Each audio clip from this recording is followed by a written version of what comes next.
जिंदगी भर तो बहुत कलाकारन से बिरहा गोला, बड़े पुरान लोगन से गोला। आज आपका पाला एक लड़का से पड़ल हो तो संभर कर रही है भा बिरहा सुने वाले बाबू लोग। मुकाबला तो लोगन सुनते हुआ तनी से भूमिका का लाइन सुना। कैसे मास्टर?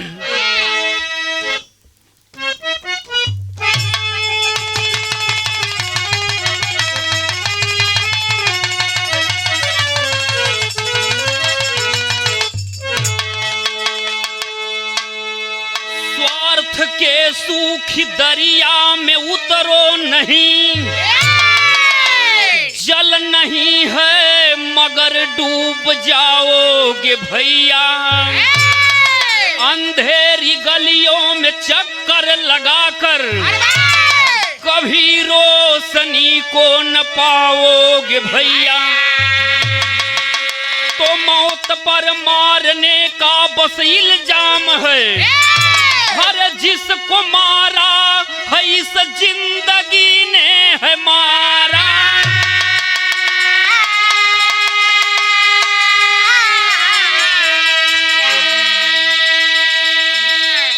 गैरों में इतना कहाँ दम है यारों, जो भी है हारा दुनिया में अपनों से हारा।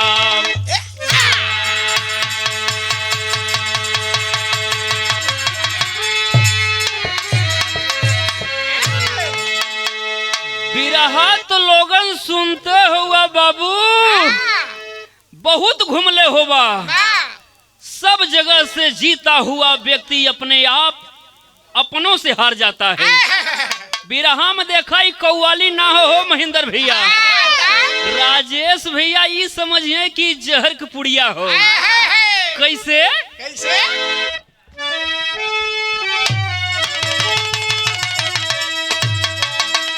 अरे तोड़ दिया दिल जान के बोतल, हाँ तोड़ दिया दिल जान के बोतल। मीठा चला के खंजर, हाँ मीठा चला के खंजर। नजरों में तेरे जानम है जाम का समंदर। नजरों में तेरे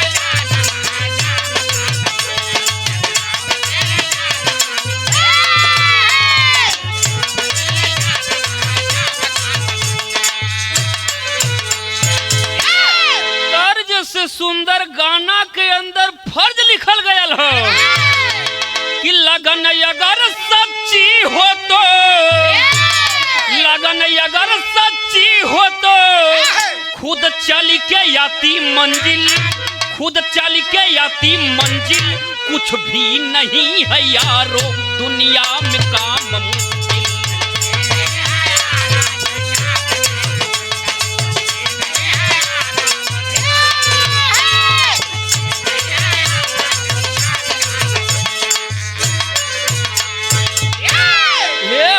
बिरहा सुने वाले बाबू लोग, कहानी का शुरुआत नजम से हो गया हो। आइए भैया।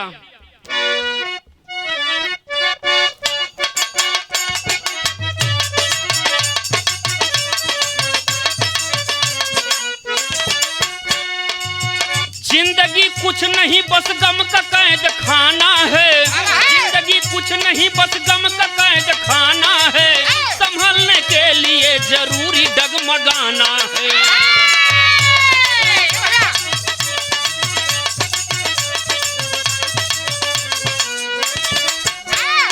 कभी खुशी तो कभी गम में ये इंसान पले, कभी खुशी तो कभी गम में ये इंसान पले।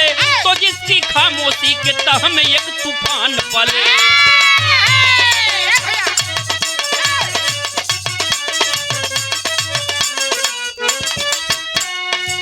कहानी हो कहवा का जिला बदायूं में एक सुंदर जिगना ग्राम मिला, जिला बदायूं में एक सुंदर जिगना ग्राम मिला।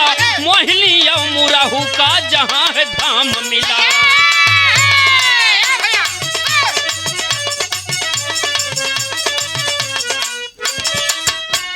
बेटी चंदा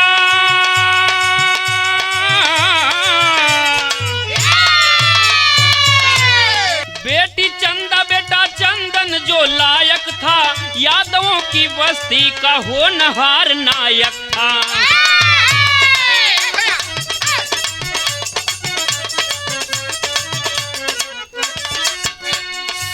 शिमला में चंदन को कैशियर का काम मिला, आ गई दुल्हन मीरा तो छलकता जाम मिला। सुहाग रात में दोनों से मुलाकात हुई, हो गई खत्म छुट्टी तो जाने की बात हुई।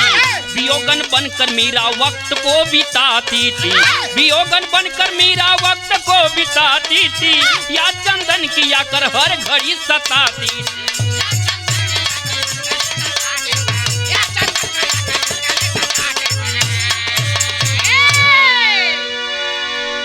बात समझ लो बाबू लोग, उत्तर प्रदेश के अंदर बदायूं जिला का रहे वाला बड़ा गरीब इंसान मुराहू रहलन।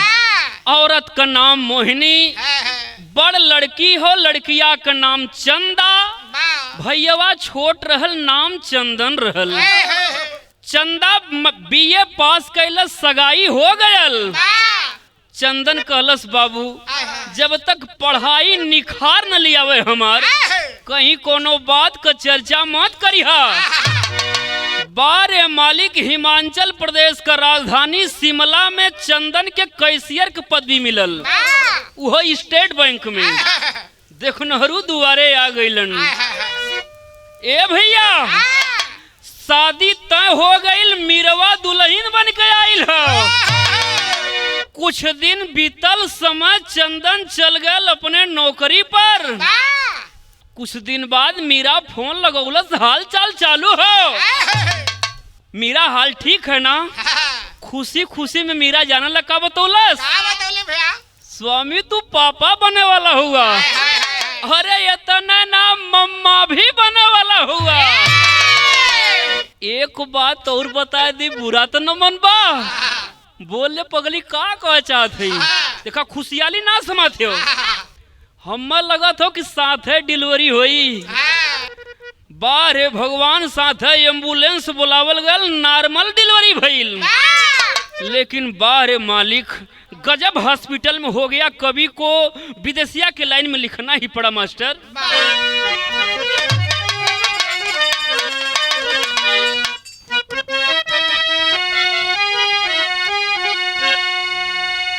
अरे चंदा के लड़की भैली,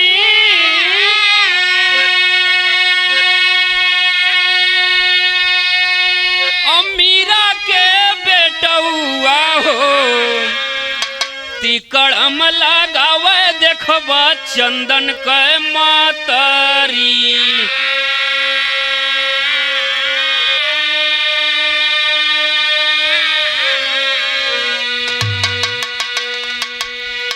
चंदा का लड़की रखली मीरा के कगरिया हो, अरे सासा का करतूता सारा देख ले बे पतोहिया।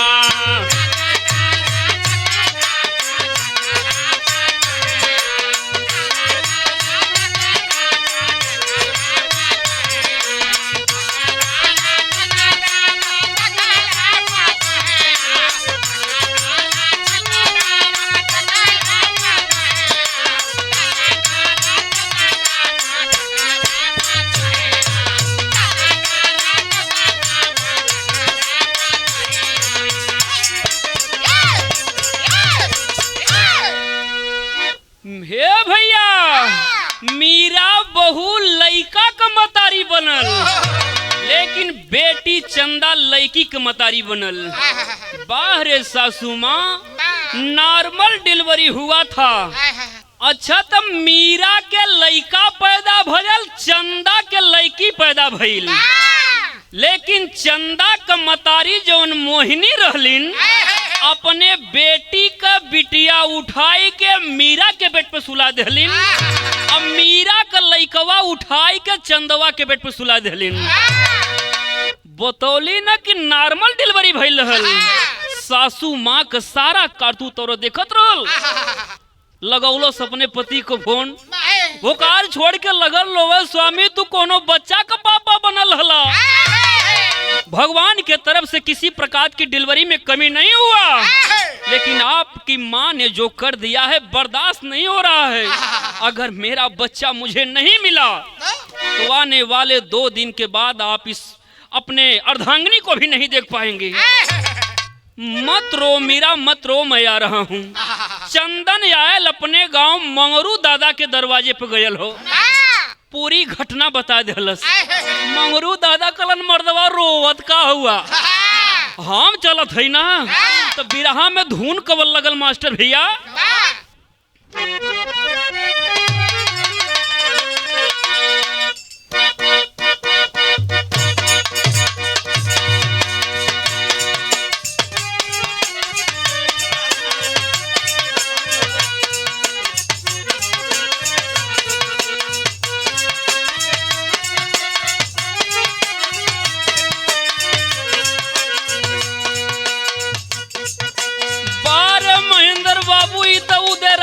तकलीफ बजावत हुआ हो, घूम के चारों ओरिया से अहिलिया हीरा नवाए यादव जी।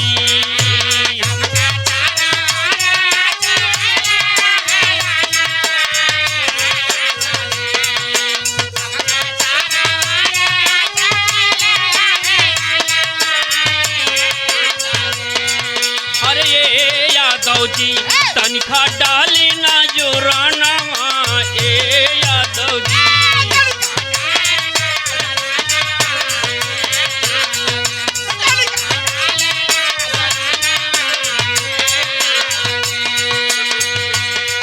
देखा बिरह सुने वाला बाबू लोग, धुन सुने के चक्कर में लोगन हमार कहानियां मत भुलाया हो। आइला सरपंच बन के मंगरू दादा अब दोबारा ए बाबूजी।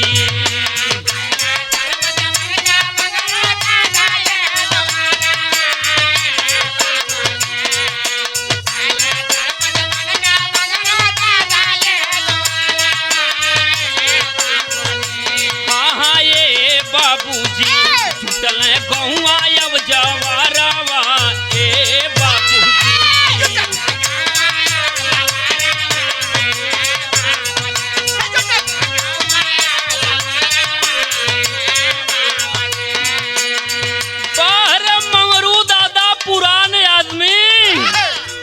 बोलवौलन एक गाय मंगौता बच्चा जौने का बच्चा बछड़ा रहे, एक गाय ऐसन मंगौता लाल जौने गाय का बच्चा बछिया रहे।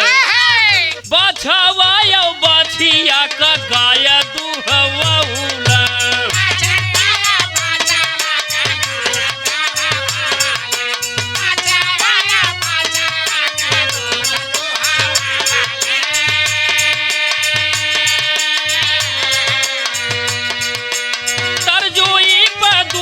उनका दूध वो जनाइला।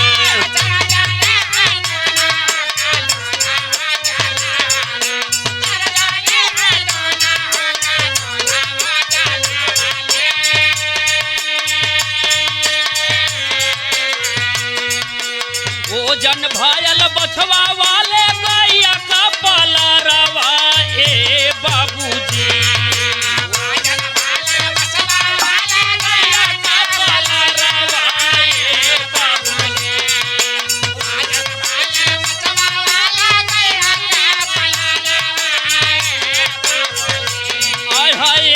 बाबूजी मिलल नैया के किनारवा ए बाबूजी।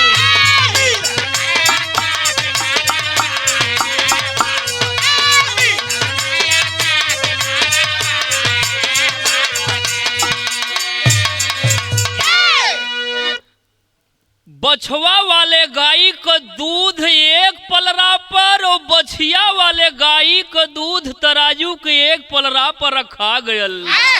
पूरा दुआर खचा खच भरल है। जौने गैया का बच्चा बछड़ा रहल ओकर दूधवा बछिया वाले गैया से भारी पड़ गयल। पूरी जनता देखो तो मंगरू दादा का करत होई। जानला मंगरू दादा कैलन का भैया बिरहा में वो गीत लगल राजेश बाबू कुल दर्द बताए देव तजाड़े मुस्किबा भा कौन गीत लगल मास्टर?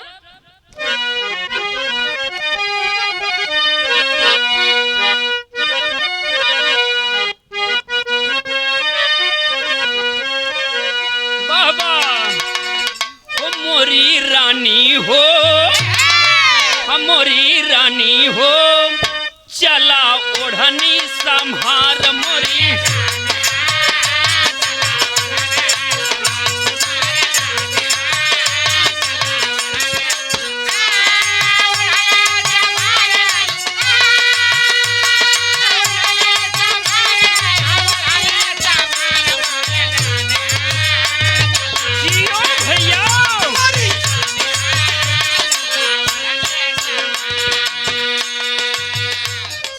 मंगरू दादा हो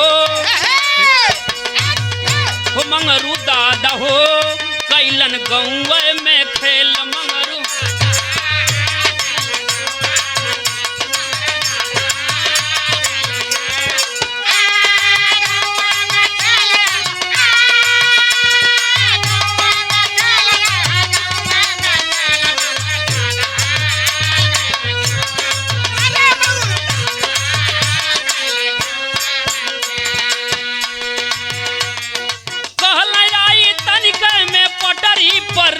मंगरू दादा हो ये मंगरू दादा हो कैलन गौवे में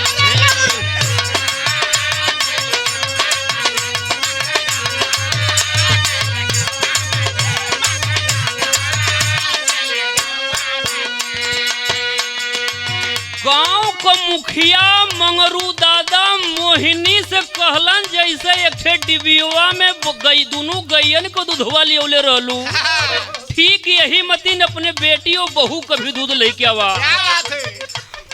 भौजी न नदिया का दूध जो खैला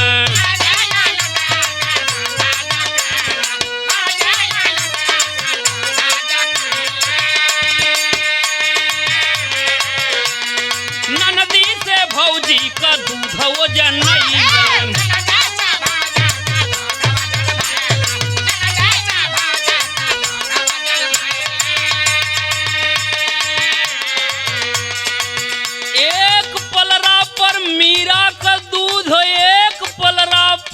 चंदा को दूध रखा गया फैसला हो गया जानल केकरे पक्ष में गया लड़का का रतबा पा तो ही ऐसे मेल मंगरू दादा हो ये मंगरू दादा हो कैलन गौवे में खेल मंगरू।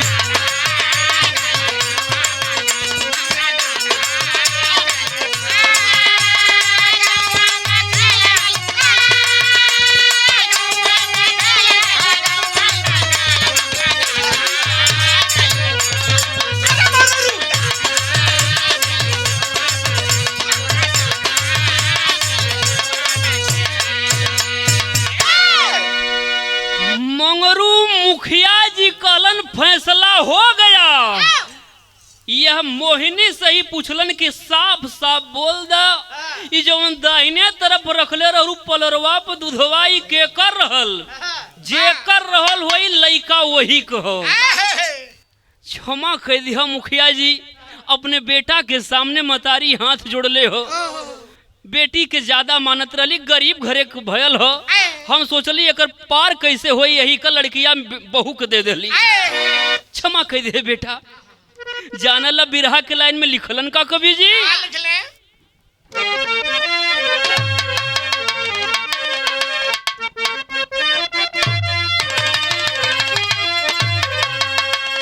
अरे जीवन की उल्टी झांकी हो गई ए भैया ए बाबू जीवन की उल्टी झांकी हो गई तो जिंदगी सिहर उठी करतूत देख कर माँ की।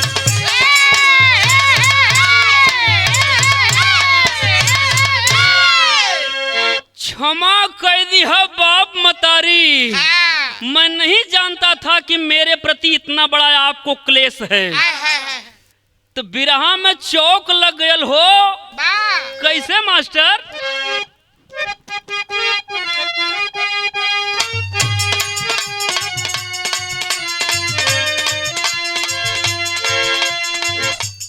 क्रोध में आग बबूला होकर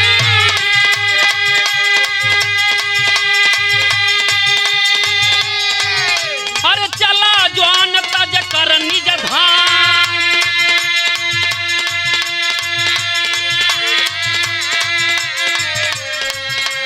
खतरा निज जीवन का भाप कर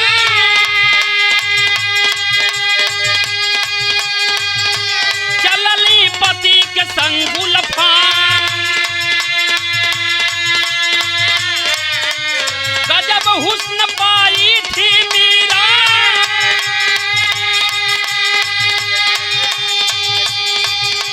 अंग अंग से छलके जान।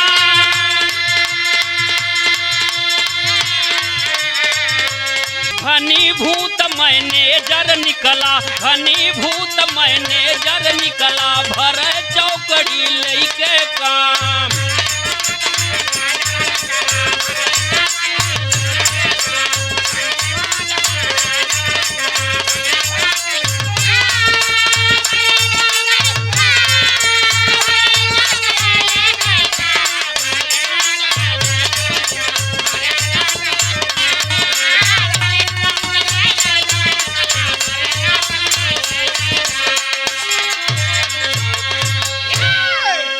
चंदन जाए लगलन ड्यूटी पर, मीरा लगल रोवे हो। कहाँ हमरा अब स्वामी जो ने घरे में इतना बड़ा आदर हमार होते हो। चंदन साथ में लिया के चल गयल। रूम तो ले लहलन चंदन शिमला में। अपन ड्यूटी जब जाए के ज्वाइनिंग कैलन, एक दिन बैंक को मैनेजर कोनो काम खातिर उनके रूमवा पे गइलन। कैसियर की औरत तो बड़ी अच्छी है भाई। ओकरे मन में थोड़ा सा माइंड घूम गयल। क्या बात है? एक दिन चंदन का ट्रांसफर मैनेजर साहब करवा दिलन दूसरे ब्रांच में। चंदन बेचारा पैदल जात रहल, बिना नंबर वाला कार लेके मैनेजर साहब एक्सीडेंट कर दिलन। बारे मालिक शायद यही होना था उस बेचारे के साथ। संसार को अलविदा कह गया। पता लगल मीरा के कि ऑन स्पॉट हमारे हस्बैंड अब नहीं है दुनिया में। रोती बिलखती वो औरत जब आती है अपने पति के छत बिछत लाश पर, लसिया पकड़ कर रोवे लगल। बिरहा में जो वह धुन लगल मास्टर भैया।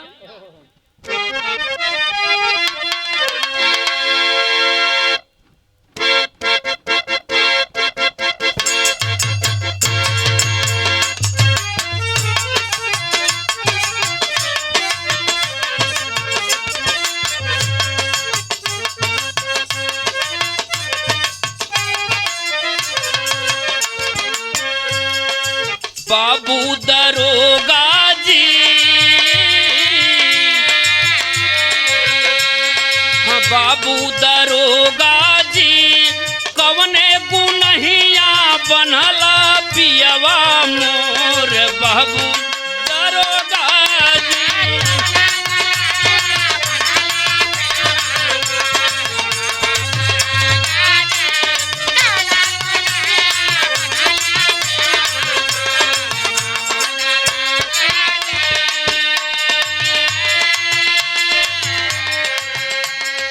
अपने पति का लसिया पकड़ के मीरा रोवत हो।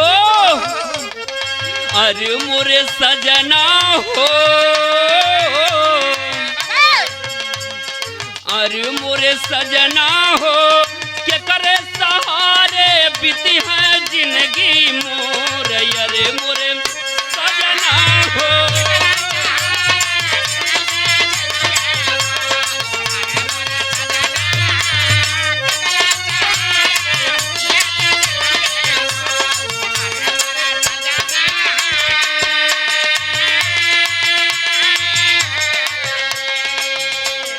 तोहरे संग में हमायवली बिसरवली घर गाँव।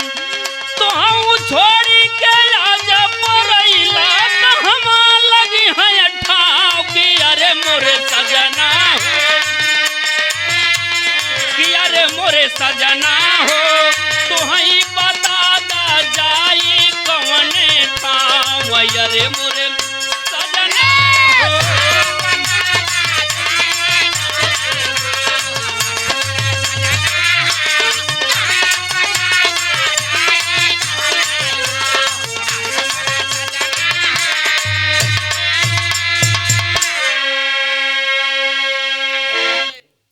पूरी जनता अवाक है, सबकी आंखें नम हैं।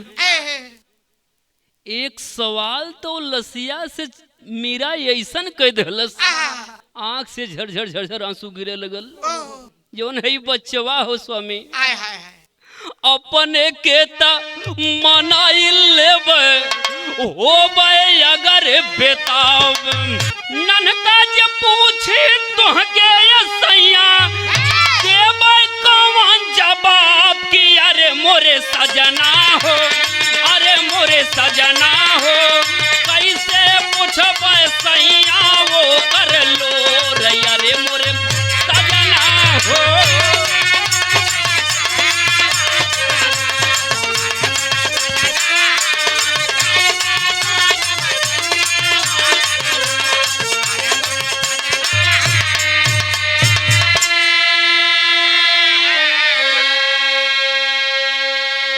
पूरी जनता सांत्वना दे रही है, तब तक मैनेजर साहब पहुंचे गए। मत रो मीरा मत रो, जिसका कोई नहीं होता है उसका ऊपर वाला होता है। अंतिम संस्कार किया गया। मृतक आश्रित में मीरा के चंदन का ड्यूटिया देवा दिलन। जानल पहपट में लिखलन का कवि जी,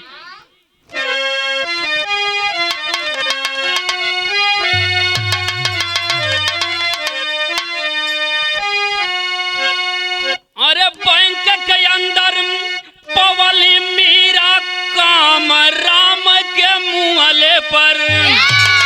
हाँ बैंक के अंदर पवली मीरा काम राम के मुहले पर, लेकिन पति का याद सतावे सुबह शाम राम के मुहले पर।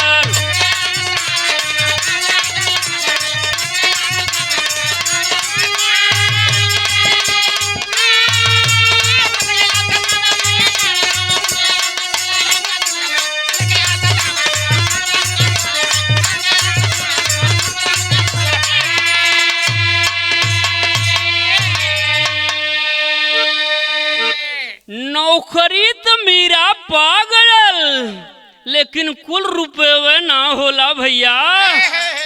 जब जब पति का याद आवेला हो आंख से झरझर झरझर आंसू गिरेला, लेकिन बाहर मैनेजर साहब अब वहाँ पीछा ना छोड़ले हूँ। एक दिन अपने नौकर के मिठाई लेके भेजलन। रात के 11 बजे जाए कि केवाड़ी खटखटावो तो पटा, कौन हो? I am your servant Rakesh. Rakesh रात को लेहलस हाथ में राखी, केवड़िया खोलस, तब तक रखिया बांध देलस। मतलब आप धर्म का बहिनी हो गई, धर्म का भैया हो गई। लेकर मिठाई मैनेजर का और नौकर एक दिन आयल हो, और मीरावा बधलस हाथ में राखी, कहलस होई के घायल हो। ब्रेक फेल कई के भेजला घनश्याम राम के मुहले पर, और तोहरे पति का कैलस कतले आम राम के मुहले पर।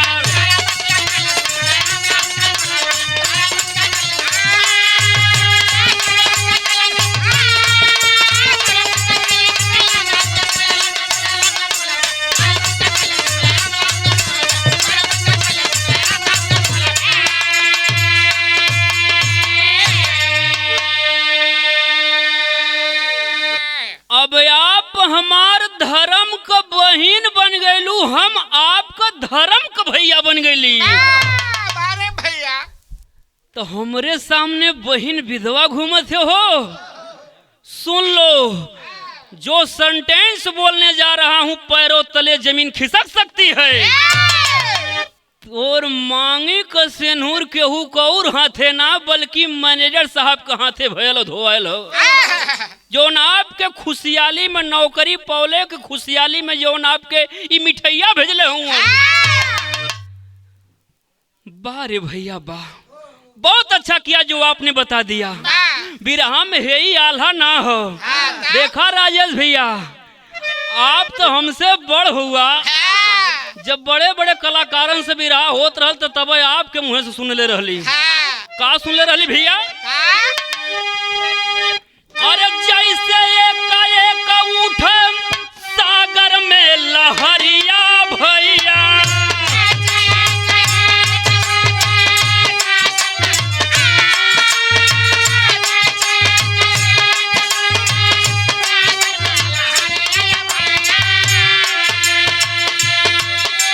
जैसे एक उठ आंधी और तूफान,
मैनेजर साहब के ऑफर अपने द्वार पर दिलीन। आयल हूँ राती के, खुशी ना समाते हो। क्या चाहिए सर? भोजन में आप कुछ बना सकती हैं खिलाने में। अगर रही बात पिलाने की,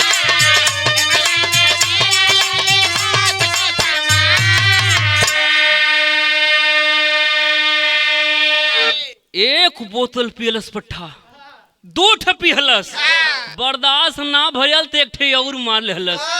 शरीर काबू में जब ना भयल हो भैया, लगल अपन कपड़वे उतारे। मीरा समझ गई कि अब यही वक्त अच्छा है कि बदला ले लूं मैं। अच्छा तो कैलस का ले के आयल 6 गोली लोड कई के, कटार ले के आयल तो कुछ और ना, तुरंत मौत के घाट उतार दहलस। रक्त लगा करके, टीका लगा करके पुलिस अधीक्षक के सामने मीरा पहुंची है। कौन हो? अपने पति का बदला लेने वाली सिंघनी आपके सामने खड़ी है सर। कैसी पति? किसका बदला? तब मीरा लगल बतावे। ले हली साहब अपने पति का बदलावा, ले हली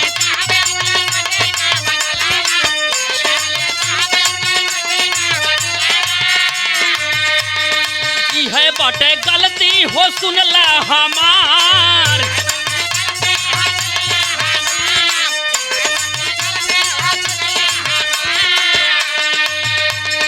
चाहे दे दा फांसी चाहे मारा हमें गोलियां,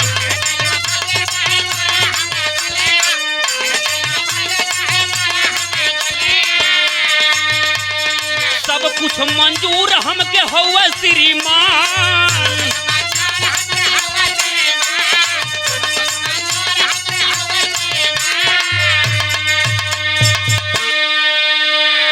पुलिस अधीक्षक के सन्मुख मीरा पूरी बात बता देती है।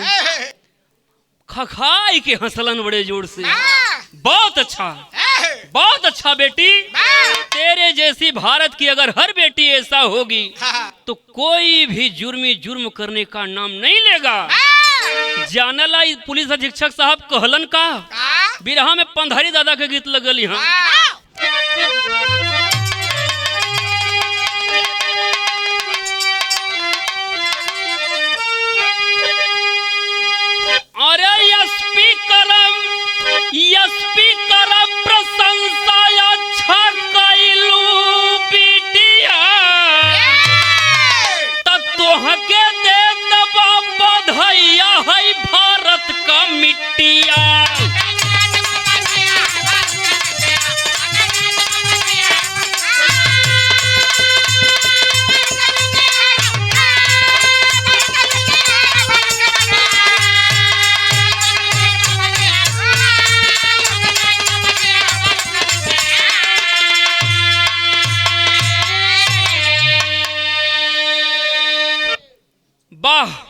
बहुत सुंदर। तोहरे ऐसन हर बेटी जो करी है ऐसन काम, हरे कोनो जुल्म करे कर लई है नहीं नाम। तब बाम से खूब डरी है मुदैया भारत का मिट्टिया। देखा ननकू भैया, जब बात पर बात होला तब बात का अर्थ निकलेला। निहोर बाबू एक बात हो जानला, दिव्यांश म्यूजिक 869 से जवन बिरहा सुनावत हुआ लोगन के एकर मालिक जानला। आप लोगन बदे सुने वाली भाई लोगन बदे यही लाइन लिखोले हुवन, कसल सिखंजा कानूनी बेरहम भइल बा पीरा। हॉस्टल में लड़का का नाम लिखवावली मीरा। हीरा लौटी फिर समैया भारत का मिट्टिया।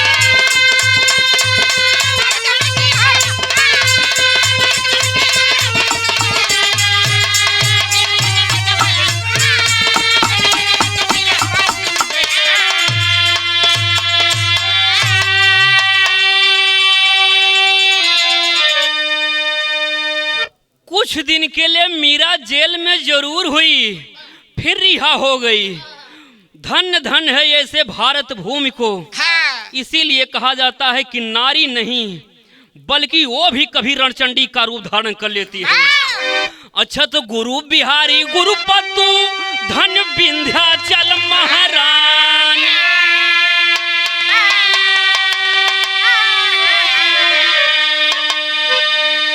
कहाँ माति पर दुर्जन रखला बिरहा का पद पानी।